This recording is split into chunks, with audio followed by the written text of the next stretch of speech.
Y'all know what's going on. It's time for another session of the Doing Time with Joe support group. We're back.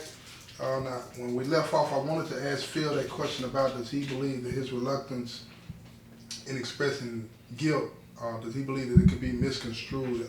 His grief could be misconstrued as guilt. So Phil, come on, man. Go on and pick up where we left off and tell us what you think about that. You know, my action, I guess my response was either deal with the grief or die.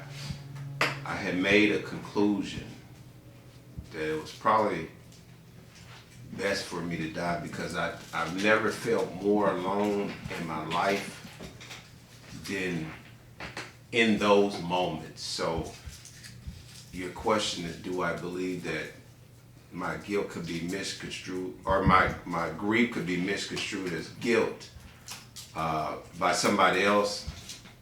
I mean, they could think what they want,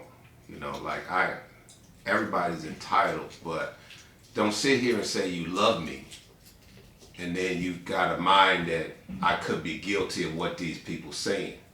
I can't, there's no gray area about that. So if you say you love me, then I don't have to worry about whether or not you think I'm guilty. Matter of fact, you should stand with that banner saying, hell no, he's innocent. So those who said, well, he's just feeling, he's grieving because he's guilty, man, they can say what they want. Satan tempted Jesus. So I'm not going to respond in a defensive, hateful manner because of the grief that I'm dealing with, and it takes every bit of love that I have for my wife and my children to not respond in that way that you want me to respond. I gotta bear witness that God is real, because the only other option is to die. I remember when I first got locked up in county, and this is like, I hadn't even been in county for maybe 3 weeks. And I'm talking about, I'm laying on the bunk crying every night. Like, I can't even eat this food. This is the worst of the worst. Why am I even here? I might as well go on and kill this. This is over with. And I remember that they used to pass out razors. You get a razor to shave, one for your ID. I had got 3 other guys' IDs so I can get these razors right. And God knows his children. The universe creator, whatever you may want to call him, this is just what I believe. He knows his kids. And he knew that my whole plan that night when I woke up, or the next day, that I was killing myself. It was it. When I set my mind to this, it's over. I can't deal with this. I don't know what my kids are. I don't know what's going on with my wife. The people who I thought was going to stand with me didn't even stand. We talking about, like, I've been committed to these folks, taking care of them. I'm paying tithes. I'm doing what I'm supposed to do. Yeah. And they ain't show up. Nobody was there. So you know what? If that's really what this world is about, you know what? I might as well call this over with. I'm gonna cash these chips in, see what's on the other side. I guess that's what it is. I planned it that day, and this was early in the morning. The mail comes late for some reason. It normally comes right before we wake up, so they wake us up, but it didn't come. It came around 11 o'clock, and I had a letter. And out of the blue, my wife had sent her sister a letter. And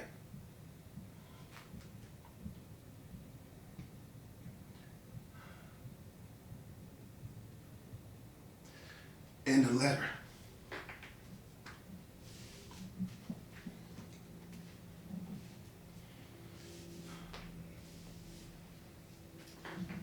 there were pictures of my children.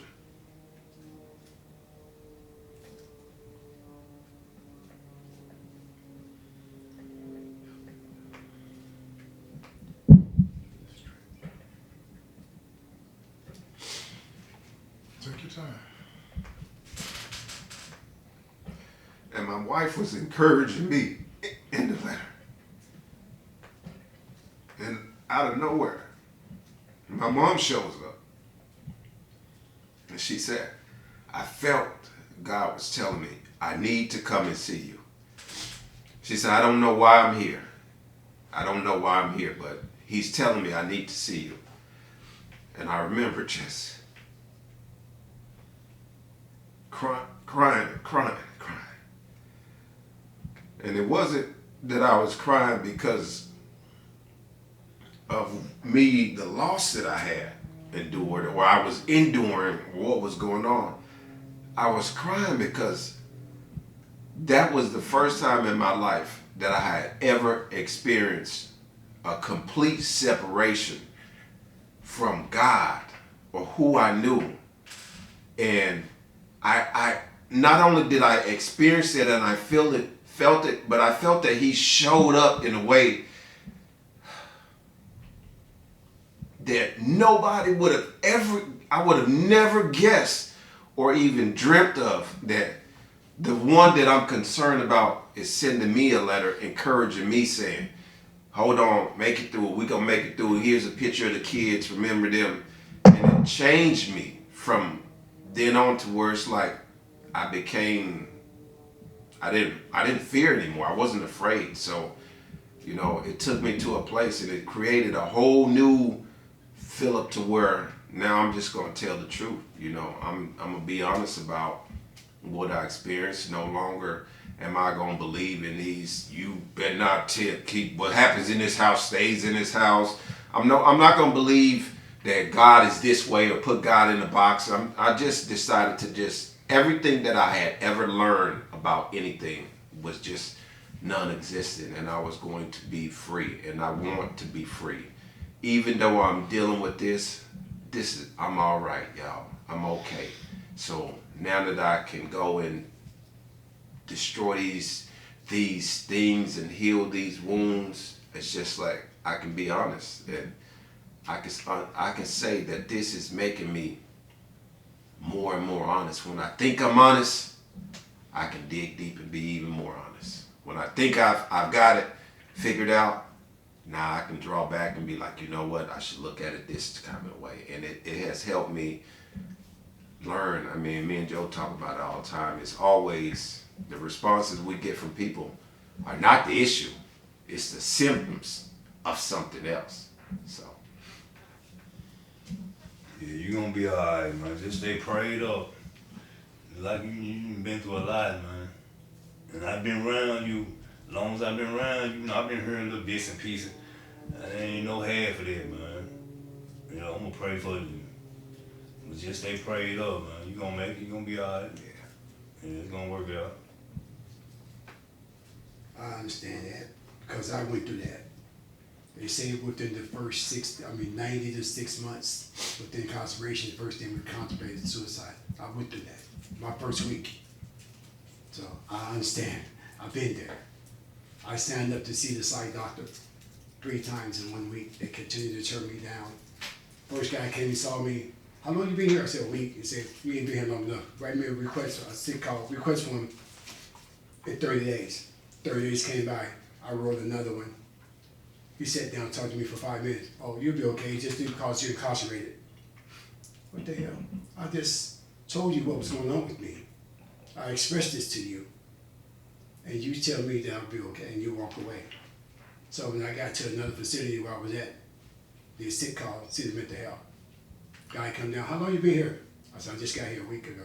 Oh, write me back in about 30 days. Is this due to your incarceration? I said, no, it's not. I came in with a severe depression. I just tried to commit suicide, and you're telling me that I don't have a problem. But I'm telling you that I do. So 30 days went by. I wrote again. He come back, him and some trainee. They talked to me for 5 minutes. Say, hey, read your Bible, you'll be okay. And at that moment, I decided that I'd take care of myself.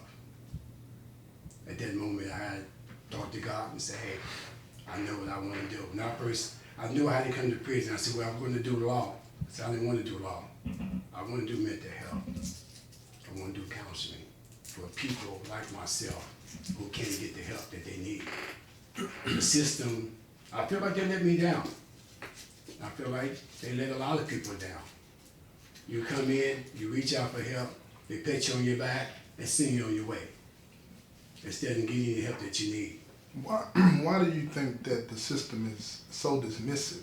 You know, overall, I mean, it's a lot of good people in here that do help, but why do you think that the system overall, in my opinion, is Because dismissive of us? I believe because it's not they who's walking in my shoes, it's not their problem. Most of them here just get a paycheck, and we all know that. They don't want to admit you have a problem. If they admit you have a problem, then they're going to have to treat the problem. And they don't know how to treat their own problems. How are they going to treat yours? Exactly. So that's why I'm so passionate about what I do when I help people, because I take it serious. It's real. Mental health is really serious and really real. People suffer every day from it, especially being incarcerated. We go through a whole lot mentally. And I'm just like you, Phil. At that point that I realized, hey, this is real. It's time to get real with myself and be honest with myself, not be afraid to speak out about it, and I'm not. I got to that point and said, okay, I share my life story with people. People open up and share with me. That's the first thing I learned, to share with people so people can trust you and share back with me. So that I can be able to help them and let them know what I went through so that we can help each other to get over what we're going through. So I've been there. I know exactly what you're talking about.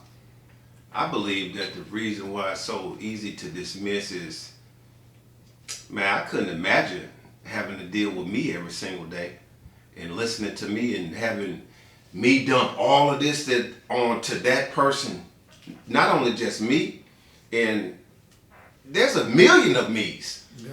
You know what I'm saying? Like, there's a million people, like, y'all, I just cried in front, you know what I'm saying? Like, I don't do that. But it's you know what I'm saying? Like, there's a million, so for me to release that, I feel 1,000 times better. But imagine being the doctor or the counselor where I just dumped all of this on you. They signed up for I that. feel so You gotta go walk away, and then the next one come in, and he dumps. This is more on you, you know what I'm saying? And you know, and so by the time you leave out of an 8-hour day of helping people, you need to dump onto somebody, and it's like, man, we really messed up. And that's why I think you know? Like I feel 1,000 times better that I just even did that, you know. But that don't even scratch the surface when I say there's more, because I'm still in it. This is the reality. This is my reality. I wake up, I wear the same blue every single day. I wear the same shoes, and I left a world where I had a variety, and I did nothing to get here. Forget that I didn't do anything. Now, we're not even going to deal with that one. I'm in here, and this is the reality of it. You know, Sean was talking about how he just now had an epiphany about, you know, man, I haven't dealt with this, and this is probably why I felt a certain way. And I'm sitting here thinking, man, you know what? Not dealing with something is poison in a relationship.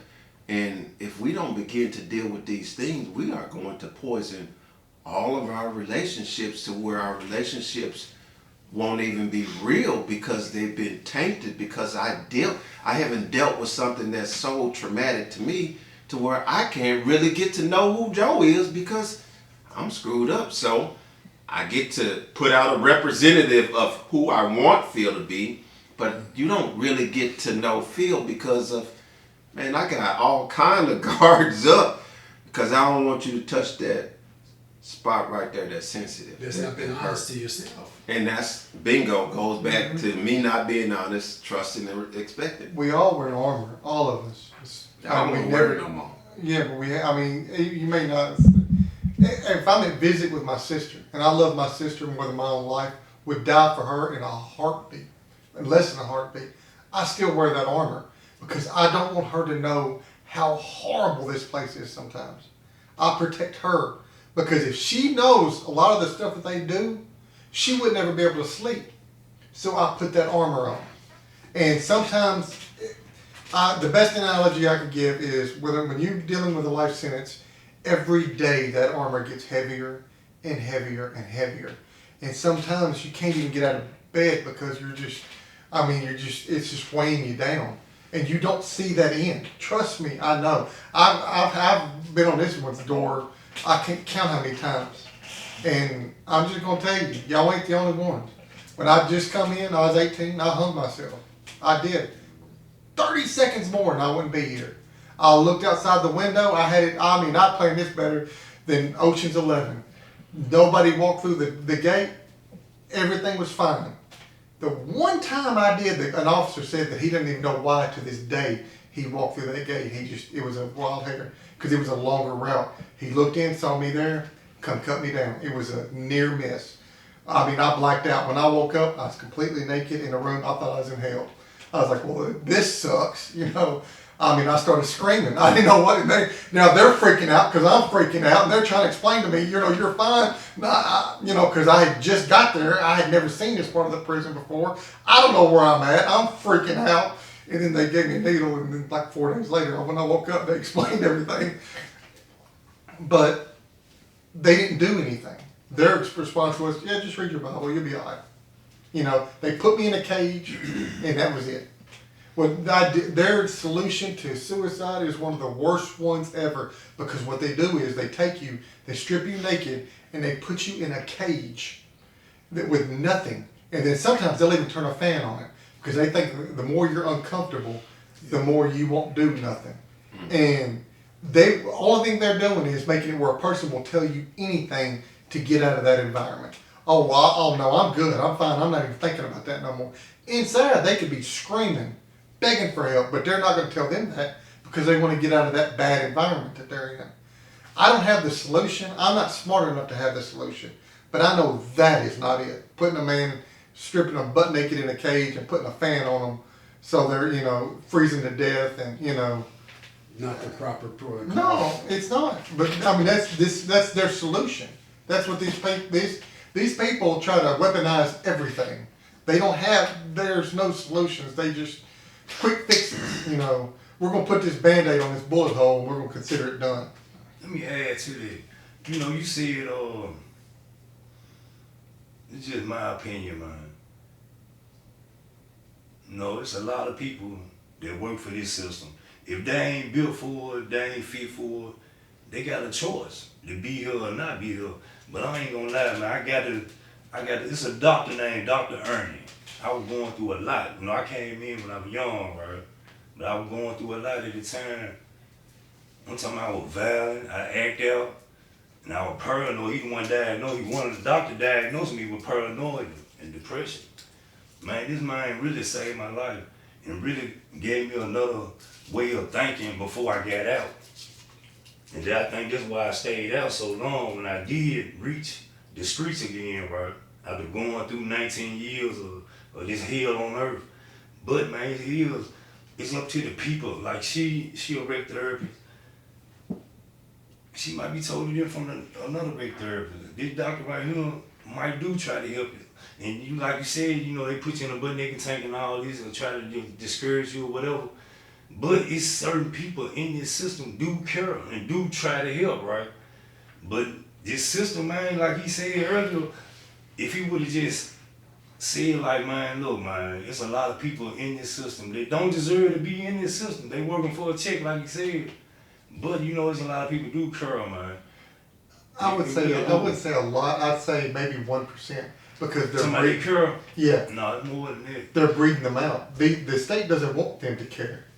They don't want them to have any kind of emotional connection to us, to actually give a really, any kind of, go home and think about, man, I hope he's going to be all right. They don't want that. They want they want us at at home. You can't change people's hearts, though, even though the state might not want them to feel like that. But, you can't. They're fine enough. I think it's up to the individual to be honest with themselves, to be able to speak out about it, talk about it. It don't take but one. Yes, that's all it takes. One. So my opinion is that a setting like this is more helpful than anything that these therapists can give you.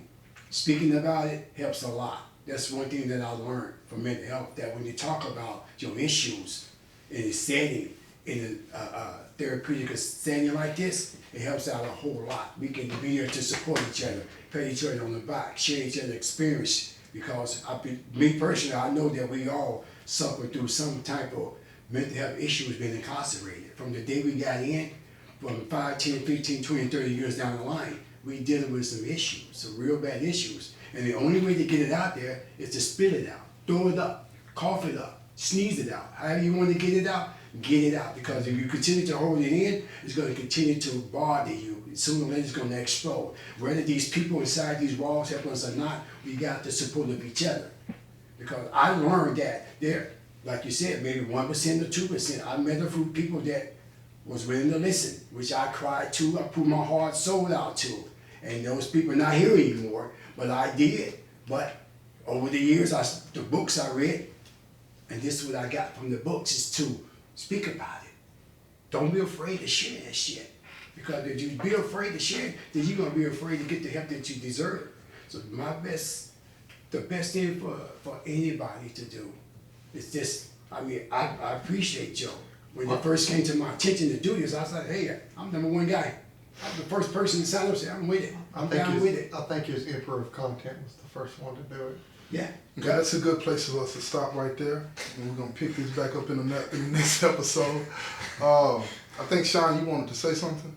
Just hold this thought. Hold that thought right. This has been another episode of Doing Time with Joe Support Group. I'm your host, Joe Baker, and I say peace, y'all. I'm getting so tired.